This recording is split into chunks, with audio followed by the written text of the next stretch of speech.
The Godfather, Goodfellas, The Sopranos weren't all works of pure fiction. Actually, if you've seen The Sopranos with as much attention to detail as we have, you'd realize that these films and TV shows are indeed based on true stories.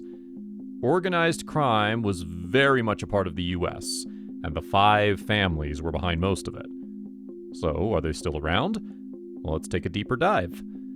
One of the biggest Italian exports to the US in the 20th century was organized crime. From February 1930 until the 15th of April 1931, there was an extremely bloody power struggle for the control of organized crime in New York.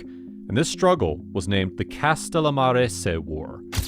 The end of this conflict resulted in the recognition of the 5 families: Maranzano, Profaci, Mangano, Luciano, Gagliano. They all had demarcated territories with an organization hierarchy, very similar to The Sopranos.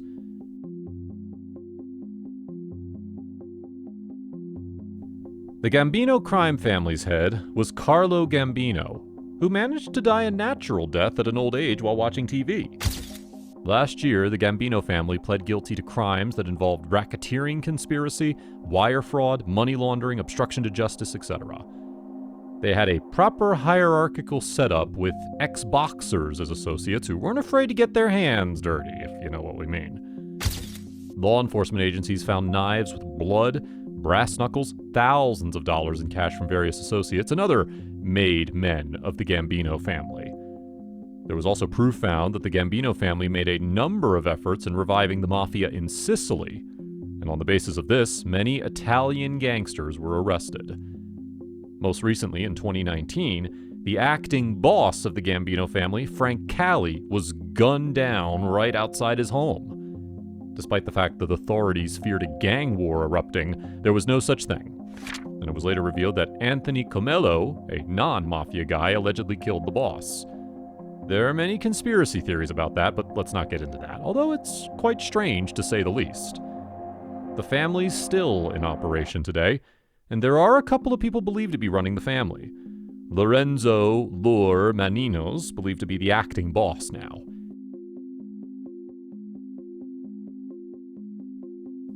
Compared to the rest of the families, the Colombo family is considered to have lost considerable power over the last few decades. They are named after boss Joseph Colombo, who met a proper Mafia-style death after being shot in the head and dying after being paralyzed. That's one of the few downsides of being in the Mafia. The money's crazy good, but not sure if we want to risk getting our head blown off, you know? A lot of infighting in the Colombo family weakened them to the extent that they aren't as influential as they once were. However, they still remain a part of organized crime on some level. At least one person of the family was arrested as part of the 127 arrests and was convicted for money laundering. The same person was found to be involved in a gunfight in which a nun sadly died due to a stray bullet. Andrew Mush Rosso's considered to be the current boss of the family. His wire-tapped phone has revealed details of him being involved in an extortion racket where he was found to be threatening and talking about beating some people. So this suggests that the Colombo family is involved majorly in loan sharking, illegal gambling, racketeering, and extortion mainly. Without any doubt, most of these businesses involve an insane amount of violence.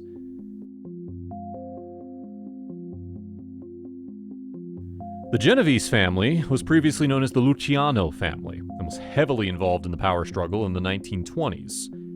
They later got their name through their boss Vito Genovese, who died of heart failure shortly after ordering a pair of cement shoes for a fellow mobster. Some people from the Genovese also found themselves in handcuffs when the 127 arrests were made in one day in 2011. Import, export, and selling of drugs remains the most popular illegal business and the top earner for these families. One of the people arrested from the Genovese family was a soldier named Stephen DePiro, who was charged on counts of extortion, racketeering, and illegal gambling operations. Now, this one's straight out of Sopranos. You can't tell us anything's different. The media went on to reveal that he was involved in a scheme run by the Genovese family to collect Christmas tribute payments from hard-working longshoremen in excess of $3 million. A few years after this, Another family associate of the Genovese family, Salvatore Delegati, was arrested for racketeering and for recruiting guys from the Crips street gang to kill someone. There are several factions of the family, so it's hard to pinpoint one person who could be the boss. They are operational in the Bronx, Manhattan, and Brooklyn, and some of the families also pulling strings in New Jersey. Mikey Cigars Capola is a leading captain of the New Jersey faction, although he remains behind bars and is probably still pulling the strings. As for the head of the family, the rumors are that Liborio Barney Bellomo runs things. However, this is mostly just speculation. Bellomo got out of prison in 2008 after being convicted for fraud, but has been lying low since then. Another person who might be considered the underboss is Ernest Ernie Moscarella, who's been known for running illegal gambling businesses in South Florida.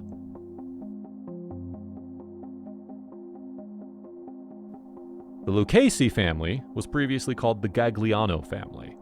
However, they were later named after their boss Tommy Lucchese, who was probably one of the most powerful gangsters of his time.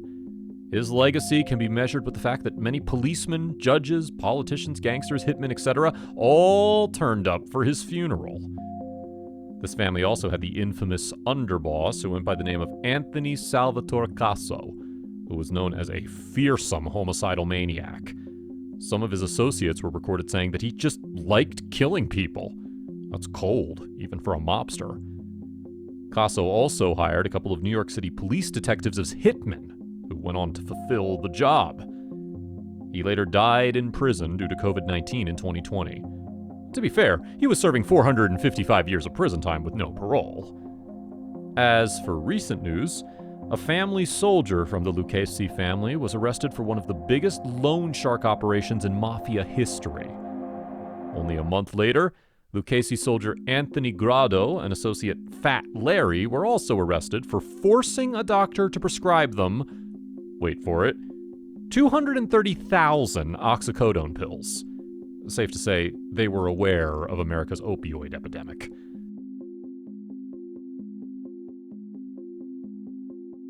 The Bonanno family was known as the Maranzano family in the 1930s. However, later on, they were named after Joseph Bonanno, aka Joe Bananas, who was, well, pretty bananas. He was actually one of the youngest Mafia members and was part of the American Mafia, which had just gotten going. Now, if you remember watching Sopranos, you'd remember Tony mentioning his war with the Gambino family. As for what the family's up to today, now it's pretty much the same as the other crime families. One of the members of the family is Neil Messina, who at one point also served as president of a legitimate company that had received over $45 million in city and state contracts. We aren't detectives by any stretch of the imagination, but you can't possibly rule out Mafia involvement. That's a wrap for this video. Hit us up if you have any questions about the New York Mafia and the 5 families of organized crime. Let us know in the comments below. Make sure to give this video a thumbs up and subscribe to our channel for more videos like this. See you in the next one.